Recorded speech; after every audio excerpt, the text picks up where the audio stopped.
Hello and welcome to ChariTepulse, your regular update on news and happenings in the charity sector, the podcast where purpose meets personality. I'm James Saunders, a partner at Moore Kingston Smith. I'm joined as ever by my co-hosts Catherine Rastromji, partner and head of charities at Shakespeare Martineau, and Charles Mesquita, charities director at Quilter Cheviot. And we're going to dive into the heart of the charity sector, unpack the big issues, spotlight unsung heroes, and share the stories that matter. You may be listening to us on Spotify, Apple Podcasts, YouTube, any of our respective organisations' websites. However you're listening, you're very welcome, but please don't forget to like and follow and subscribe and generally hit any positive feedback buttons you can. Back to business at hand then. This week, Charity Commission, several new regulatory investigations and cases have emerged. This last week, the Charity Commission's opened statutory inquiries into charities over issues including, yet again, unauthorised trustee payments and unmanaged conflicts of interest, which we'll return to in a bit. Separately, charities are under scrutiny for spending concerns and other wider governance issues, and more of these cases are arising. So, Charity Commission continues to be active and busy with its investigations. But back to that first order of business for the week, and that politics to an extent, and the King's Speech and new government policy was announced this last week. Not much of a reaction, I would say, from the sector, from the charity sector, particularly the representative bodies. Responses seem to be generally made by individual charities rather than any of the representative bodies.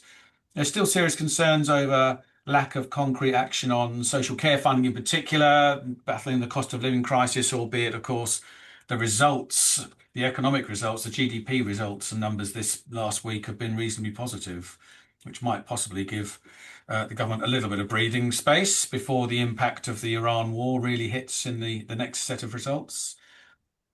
In our sector, the National Care Forum seemed to sum it up really with generally a commentary that there's slim pickings, in their case, particularly for adult social care, but that seemed to be the theme across a lot of organisations across education, health, social welfare, environmental sectors all seem to be not really much for us here.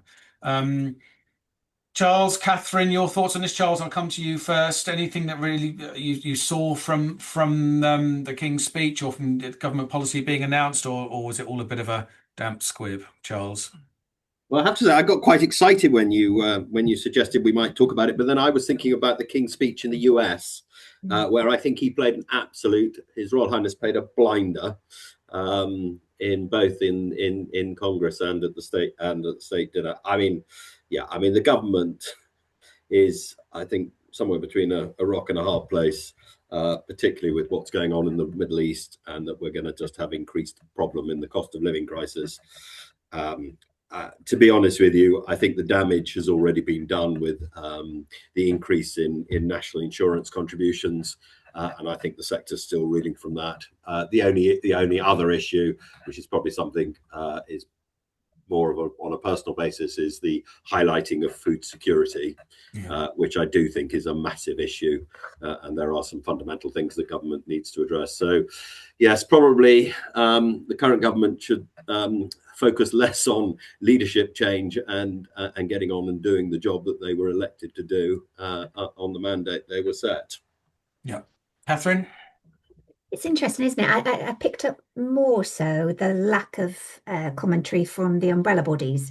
And I just see that as a slightly missed opportunity. I think if we're trying to say that charities are crucial and fundamental to the operation of UK society, then we should be hammering that home at every opportunity. And I think the King's Speech could have been a useful platform to say, once again, charities don't really seem to be factored into plans, and we've still got these challenges, and don't forget about us and the issues that we're dealing with on a daily basis. I think it's that to the general public that we need to keep drip and get that message across. But I would see that more so for the umbrella bodies to have some sort of sustained campaign, because I think in contrast to, for instance, Hospice UK, I think they're doing a fantastic job at keeping on in terms of what hospices do and the challenges they face. It's not just kind of flash in the pan. So I did think possibly there was a missed opportunity for this one. Yep. Quick shout out to a group that I know quite well, the Society of London Theatre, one of the representative bodies of charity groups and or commercial groups in general. I mean, one that will affect some theatre charities in my case.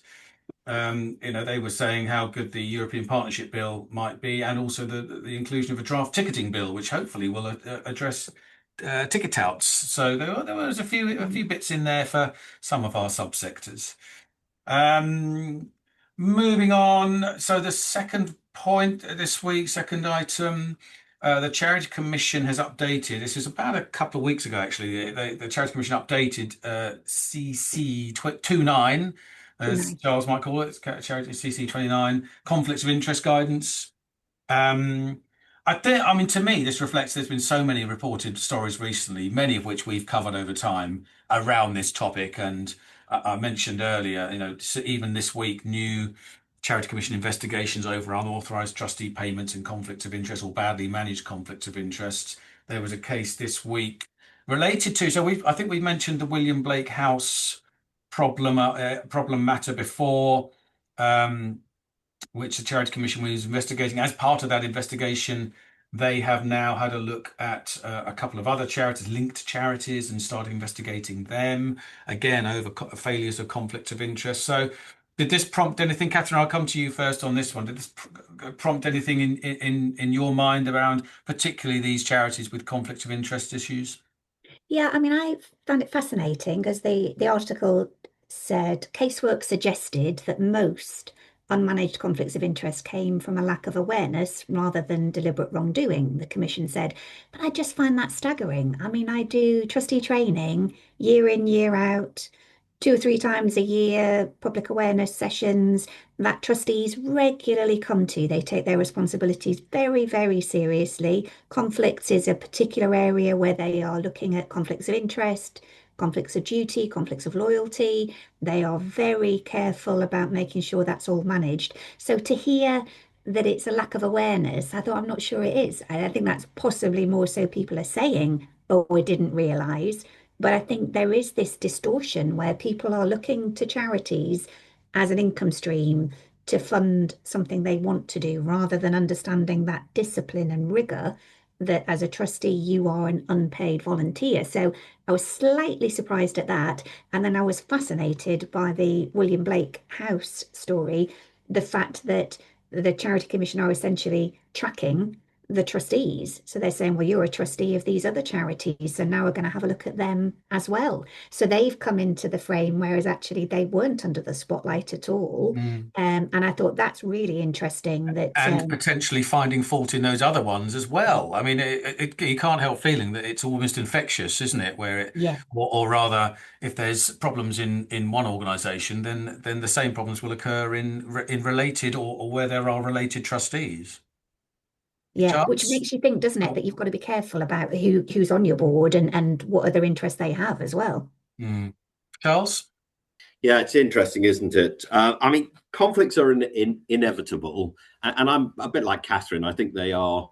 I think most people are very diligent. In fact, sometimes I think people are too diligent and get really scared by it. I mean, I've had occasions where I've sat in a board and we've had investments in particular companies and people said, oh, we got personal investments in that. And you go, well, yeah, well, hold a second here. You own 0.00001 of the company and we're owning 0.1. So actually that really isn't a conflict. So it to my mind, it's all around, what is the personal benefit into that and just being very clear. And also, I think from trustees is to have a clear process. You can discuss things openly, and then if you're going to make a decision, that person who's conflicted, get them to leave the room, so that you can have that thing. And the other thing I always go back to is if this hit the press, the Daily Mail or the Mirror or whoever it may be, how is that optic likely to play out in the public? How easy it is for you to come back with a robust defense. I think defense is too defensive a word. I think a robust response that actually proves that you've gone through the process and you're doing the right thing for the organization. Yeah. Good. Yeah, obviously an ongoing issue, and one that doesn't seem to be have any enormously effective solution at the moment. The next one, so the next topic to cover, this is really good actually, Charity Excellence Framework, which is Ian McClintock. Have either of you met him? He's got this website, the Charity Excellence Framework. It's really, really good, really useful for a lot of charities. And they've produced a report, Small Charity Crisis, Vital and Under Threat. Well worth a look. But it taps into what we've talked about before, which is at the moment small charities, and this actually relates to what we were just talking about, but small charities really struggling for support in the absence of the small charities set representative bodies, the Small Charities Coalition, which, as we said, it doesn't exist anymore, and others are represented the smaller sector, and how much they are at risk, and the sort of support that they need. Again, Catherine, I'll come to you first on this. Did anything in here particularly pique your interest? It is very interesting, and I have seen Ian's post, I suppose, on LinkedIn as well around AI, because he's very prominent in terms of how the difference AI could make to smaller charities would be phenomenal. And I think he did post a little tongue-in-cheek comment that he was at a conference and there were some of the largest charities in the country saying they weren't taking advantage of AI because they didn't have the budget for it, which was a bit of a kind of sniggering. You've got more budget than anybody else has got budget to do this. So really interesting findings. I thought, yeah, and a great resource, I suppose, for people to be aware of if they're not already. But I suppose where I did slightly lean back rather than in was we're back in this perma crisis again. Everything's a crisis. And I just thought in some ways I'd want to turn it on its head and say this is an untapped potential. Here's the opportunity. Here's some top tips. Here's how to, get on top of this and make the most of what's available to you as an education piece rather than I just think we can talk ourselves down too much and then the mood tends to dip and the energy levels dip and maybe charities just think, oh, it's too difficult and everybody else is finding it difficult, therefore let's not try. And I don't think that's quite right. Yeah, Charles. Yeah, I agree. I completely agree with Catherine. Words from Deborah Alcock Tyler, Chief Executive of the Directory of Social Change, will always turn round to you because particularly a lot of these small charities are getting funding from local authorities where budgets are being squeezed and cut and everything else. And she'll say there's always money there. It's just about how you go and ask for it. I just think I agree with Catherine. I think we can get in too much of a downwards negative cycle. Yeah, life is challenging without a doubt, and it's likely to get even more so. But saying that, where there's a will, there's a way. Yeah, good. I'd recommend that everyone have a good look at the website and see what's on there because it's very useful stuff, especially for those smaller charities that are lacking support. There is some there. Turning to an article in Charity Finance actually this last week, and they had a feature on public sector commissioning. So returning back to where we kind of started this episode around the relationship with government. There's some commentary including some contributions from the NCVO's CFO about charities commissioning from government and the headline too lengthy, bureaucratic and onerous. But quite a long feature on this. And again, we've talked about this at length in the past. Charles, I'll come to you first because this is obviously something that you've talked about with some vigor in the past.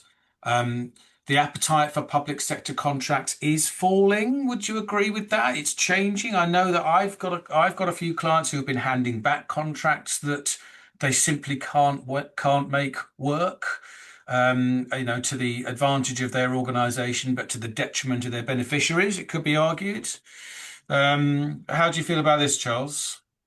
Well, yeah. So, I mean, we've talked about this at length, haven't we? And I think there is no doubt about it. The problem, of course, charities always face is that the passion that they have for their beneficiaries that they don't want their beneficiaries to be disadvantaged, and therefore they do everything they possibly can, including dipping into their own funds, rather than pushing back and saying to the local authorities, well, okay, fine, if you don't want to provide that service, you explain that to your constituents.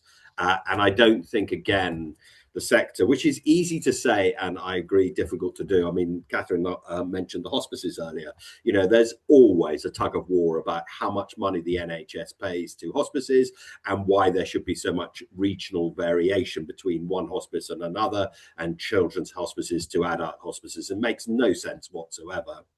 But I think the really big thing, and you know, I had quite a lot of hope that Keir Starmer and the Labour government coming in was actually going to have a look at this and really make some changes to it, because the cost that charities have to go through, the frequency of a pitching, I think is completely unforgivable. And I think there just needs to be a complete change in the way they do that.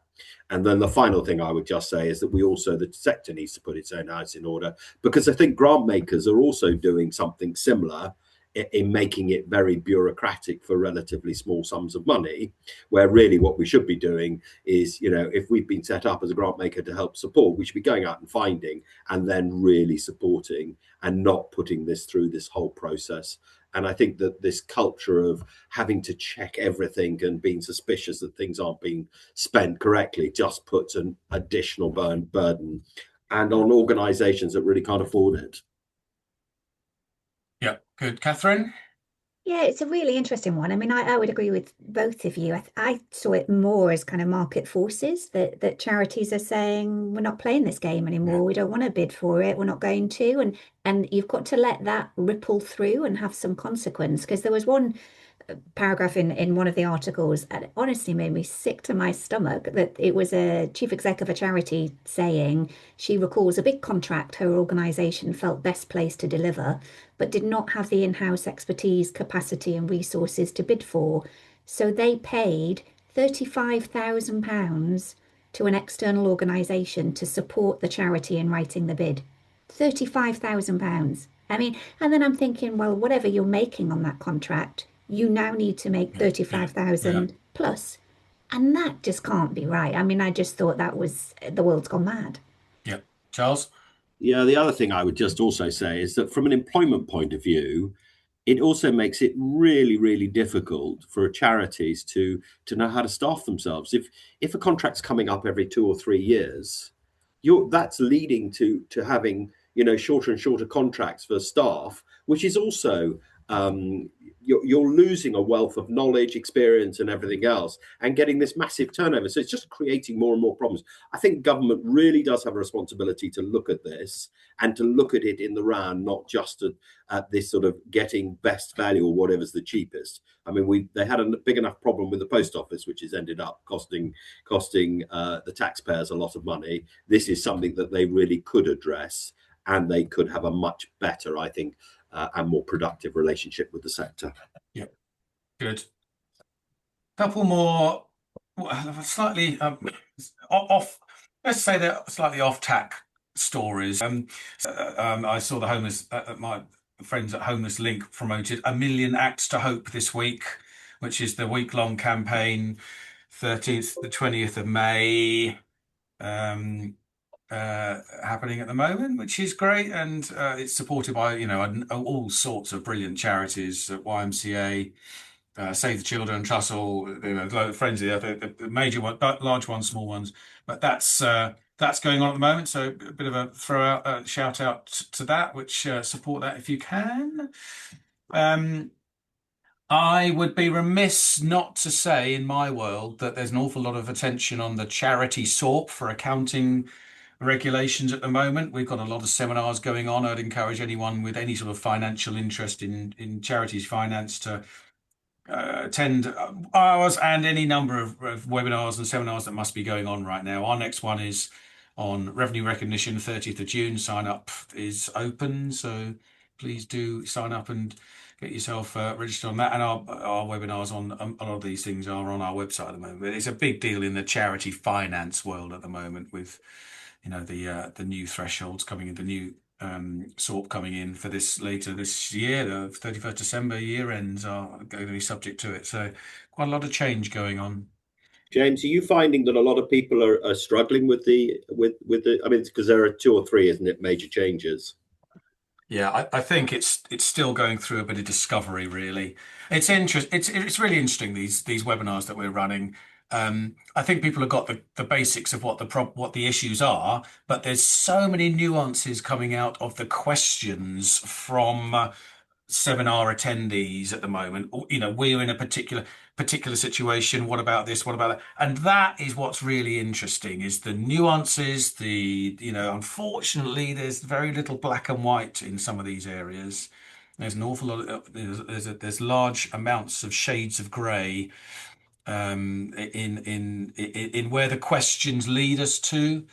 So at the moment, a lot of what we're doing is taking the questions we get and finding out the answers, rather than necessarily just stating what the SORP itself says. It's not that simple.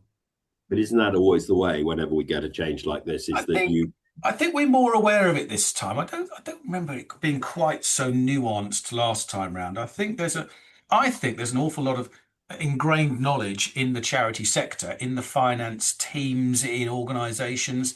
They've spent the last 10 years actually looking in a bit more depth at the SORP than they would have done in previous incarnations. And now they're ready with more questions at an earlier stage. That's what it feels like to me. I think I think in the last iteration, 2015 was the last update. I think people left it to be told what was relevant to them. I think this time there's a lot more questioning at a lot earlier stage, well in advance of when people are actually having to prepare their own accounts. So which is encouraging, really. It does show there's more inquisitiveness, there's more understanding of the regulations and how important this sort of thing is to financial statements. Interesting. Yeah. That is probably all we've got time for this week. There's an awful lot of ground covered there. Thank you, Catherine. Thank you, Charles. Thank you to the listener for tuning in to this episode of Charity Pulse. We hope the conversations offered some insights and some inspiration and some element of understanding of some aspects of what we're doing in the charity and social impact worlds at the moment. If you've got any questions or topics you'd like us to cover in future episodes, please do let us know. Whether you're a charity professional, passionate volunteer, someone who cares about making a difference, we do try and aim to make sure there's something here for you. Don't forget, please, to follow, leave a review, share our podcast with your network, and do join us next time as we continue to explore the challenges and opportunities facing our sector. Thanks very much. Bye-bye for now.